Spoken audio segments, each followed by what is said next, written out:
Had a little technical difficulties. It's called 2 hour though. I'm gonna bring out that precept one more time if you don't mind. Yeah, go ahead. It's Romans chapter 15, verse 4. It says, "For whatsoever things were written aforetime were written for our learning." It says that we through patience and comfort of the scriptures might have hope. Yeah, that we do patience and comfort of the scriptures. And what gives us comfort? Knowledge, all right? Wisdom, understanding, okay?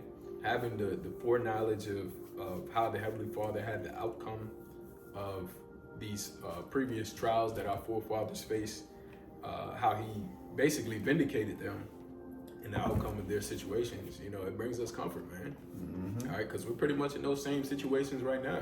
All right, we're facing, you know, the odds being against us.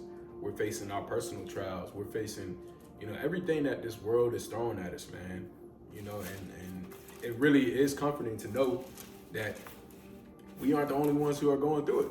Yeah. You know, our brothers are being afflicted around the world, and not only that, our forefathers have been afflicted as well. Mm-hmm. All right, but that's where faith comes in, and that's where trusting in Yahweh Shem Yahweh Shai comes in. Okay, but I'm gonna read this. This is Philippians chapter 1, and I'm gonna start at verse 12 and read 13, and then I'm gonna skip down. There's Philippians chapter 1 and verse 12. It says, "But I would ye should understand, brethren, that the things which have happened unto me have fallen out rather to the furtherance of the gospel." Mm-hmm. And that's the same thing in our case and situation. All right, in our individual trials, and our, you know, while we have to carry our individual crosses, and things that are happening to us for the benefit of the gospel, for the benefit of the ministry and the brotherhood. All right, for the furtherance of the gospel. Okay, verse 13, "So that my bonds and Hamashiach Yahweh Shai are manifest in all the palace and in all other places. And many of the brethren in the Lord, waxing confident in my bonds, are much more bold to speak the word without fear." Okay, and that's the point. That vibration that we're pushing out of Yahweh Shem Yahweh Shai is supposed to essentially overcome this world, man. Okay, to where other brothers hear our testimonies, other brothers hear our accounts of faith, other brothers, you know, see our works, and they're inspired to do that, to do the work of the Heavenly Father. All right, just like we were inspired by the men who came before us. Right. You see?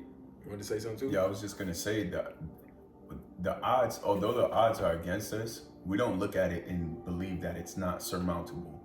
You know, we look at the odds and we say, this is the reason why we're going to believe in the Heavenly Father, because we know we're going to make it through.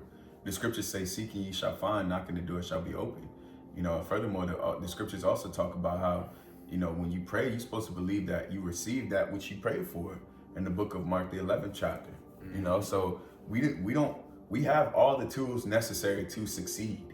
All we need to do is just utilize them, you know, and this is part of the reason why we're able to walk with so much confidence in Yahweh Shem Yahweh Shai, not just off the strength of us believing, you know, presently, but we also have things to account for even in our own private lives, to where we can say, nah, the Lord for sure was on my side. If I didn't have the Lord, I wouldn't have survived that. You know, I probably would have went crazy in my mind, or, you know, I could have probably physically died, or whatever situation that may have happened to us, you know? Yeah, that kind of reminds me of the story of David. You know, before he fought Goliath, remember, he had particular situations that the Lord had put him through that granted him confidence. You know, how he fought a bear, he fought a lion.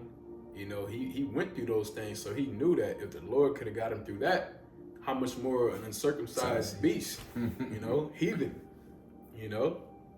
And that's the same thing in our case, you know, in a lot of our cases, you know, of course, we go through our own particular trials, and bigger trials come to where it's like, yeah, we know, all right, that we're gonna make it through the other side, man, Lord's will, you know, through faith. But I'm gonna read this. This is back in Philippians chapter 1 and verse 19. "For I know that this shall turn to my salvation through your prayers and the supply of the Spirit through Yahushua HaMashiach." It says, "According to my earnest expectation and my hope, that in nothing I shall be ashamed, but that with all boldness as always, so now also Hamashiach shall be magnified in my body, whether it be by life or whether it be by death." And that's the point right there, man. You see? We do all things for the furtherance of the gospel, so that eventually it may lead to our salvation. Okay, because that's the end all be all. We're looking to be saved out of this place, man. All right, we already mentioned the various things that Esau has going on with disease warfare. You're seeing cases of, what is it called? I forgot that note that you took. They got this new disease popping up. Like a flu. Yeah, this new flu virus popping up. Again, you got the parasites being put in the water. You got all manners of things. Even the fog that happened recently, that happened in various places on Earth. It's been told that the CIA has nanotechnologies hidden in the fog, and it gets in your immune system and basically tracks down your body. All types of crazy shit that Esau is doing, man. Yeah, man. You know. So again, we can't fight against this. We don't have any technologies to combat these things, man. All right, we don't have a place on Earth where we can just go for refuge and be safe. All right, up until the Lord comes back. It's not gonna happen. All right, the only thing we can do is go through it and have faith in Yahweh Hashem Yahweh Shai while doing so. Yeah, man, because there's no amount of money that's going to take you away from the issues that we have to face being here. And I also said this before too. Part of us being in this situation and being in such a damned, predicament in America, it really actually helps us believe even the more. And I also said this before too. We have more faith than our forefathers.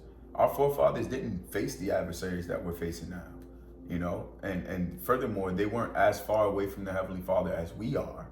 We didn't physically see the Lord in any aspect. Our forefathers may have gotten a glimpse of Him, or have probably seen Yahweh Shai HaMashiach.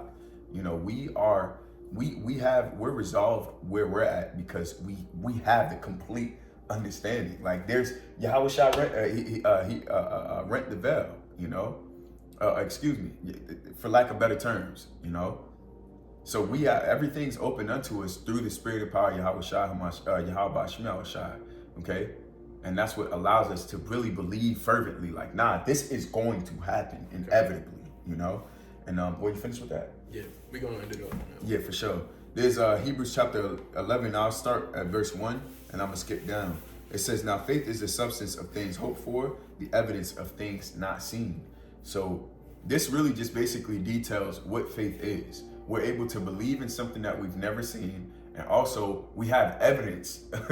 We have evidence of the invisible, knowing for a fact that Yahweh Shai is working for us throughout allowing these situations to transpire, and believing that the goodwill of what happens to us, or the benefits of what happens to us, for lack of a better term, or the fortune that happens to us, is really because the Heavenly Father is working on our side. Okay. And Lord's will, we be a part of that predestinated number, Nevertheless, this Hebrews chapter 11 verse, and I'm gonna skip down to 23. It says, by faith, Moses, when he was born, was hid 3 months of his parents because they saw he was a proper child, and they were not afraid of the king's commandments, just like we're not. Okay. There's nothing Esau Edom is gonna put in front of us that's going to make us fear, or that's going to make him. Now, again, Esau does have might. We can't deny that. Carnally. But spiritually, we are stronger than him. Okay? And that's by the same means of what allowed us to get through every other trial before. It's going to be the same means what gets us through this big trial, even though it's more tempting carnally. Okay?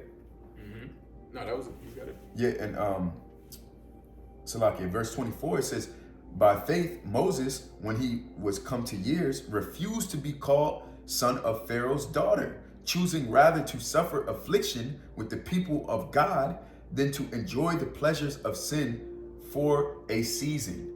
And that goes for us too, man. We don't want anything that comes with Esau's fucking prayer package, his chip, okay? His micro C-hip, or anything that comes with being a Babylonian collectively, man. Yeah. Keep it. And that's the main thing that they're gonna push in the media too. They're gonna push the lust of the flesh. All right, they're gonna push vain glory, okay, being the man, so to speak.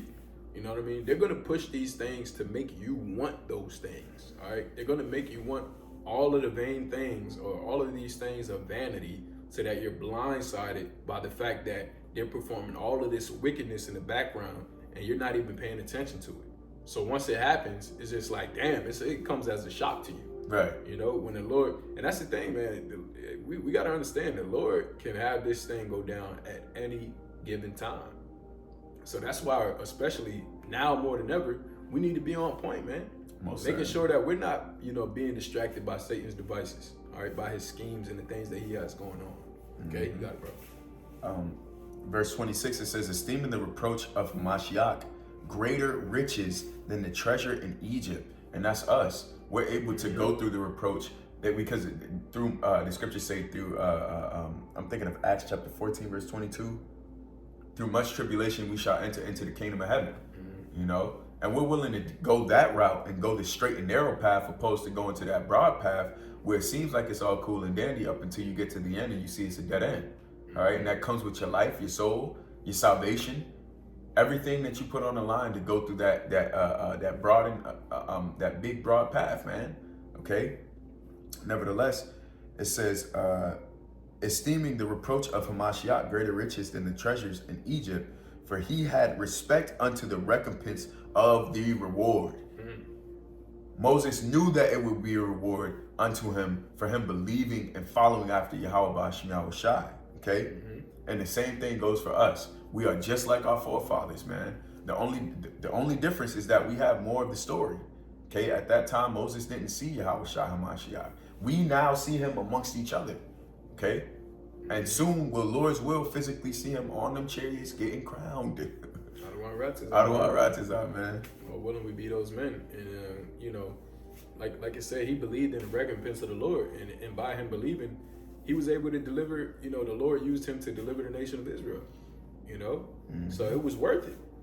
You see? And Lord's will, we be a part of that same deliverance on this go round. Okay? And we be delivered. Okay? Because the Lord is about to visit modern day Egypt, all right, which is Babylon 2.0, all right, aka USA, okay? And we're hoping that when the Lord does come, the Adonai Ratazah, we may be saved, all right? Just like during the Passover, okay, which was the last plague of Egypt. Man, all right, we don't want the destroyer to come to our house and enter in and to destroy us, man. Hell no. We want the destroyer to come and pass over.